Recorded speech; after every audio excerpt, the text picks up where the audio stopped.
નમસ્કાર સોનુ, હું Sunrise English medium school છોટાઉદેપુરની મેન્ટર ટીચર અરવા ઝીનવાલા.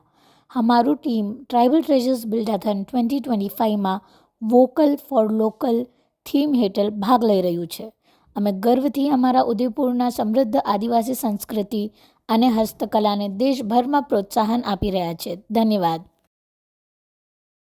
પિથોરા ચિત્રકામ એ મધ્ય ગુજરાત અને મધ્ય પ્રદેશના રાઠવા ભીલ અને બિલાલા જાતિઓનો એક પવિત્ર અને ધાર્મિક લોકકલા છે.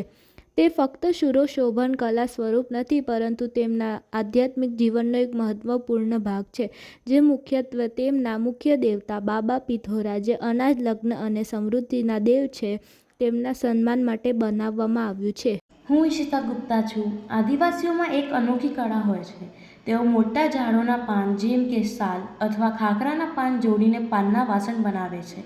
આ વાસણો પર્યાવરણ મૈત્રી, સહેલાઈથી નાશ પામનાર અને ટકાઉ જીવનશૈલીને પ્રોત્સાહન આપનાર હોય છે. આજ પણ ઘણા સ્થાનિક લોકો તેનો ઉપયોગ ભોજન દરમિયાન ખોરાક પીરસવા માટે કરે છે. આભાર. પટેલ. આદિવાસીઓ પાસે ચટણી બનાવવાની એક અનોખી કળા છે.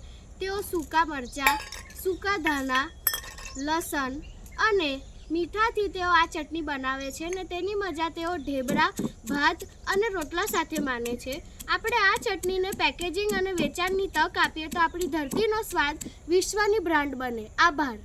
મીઠાવાલા આજે ખૂબ ખાસ વિષય પર વાત કરીશ. આદિવાસી લોકો પાસે એક બહુ અનોખી કલા છે, હાર અને માલા બનાવવાની. તેઓ તેના માટે દોરો અથવા કે વાયર, અલગ અલગ જાતના મોતી અને હૂકનો પ્રયોગ કરે છે. તેઓ દોરામાં આ બધા મોતીને અલગ અલગ ડિઝાઇનથી ઉપયોગ કરે છે અને અલગ અલગ પ્રકારના ડિઝાઇનની હાર અને માલા બનાવે છે. ધન્યવાદ.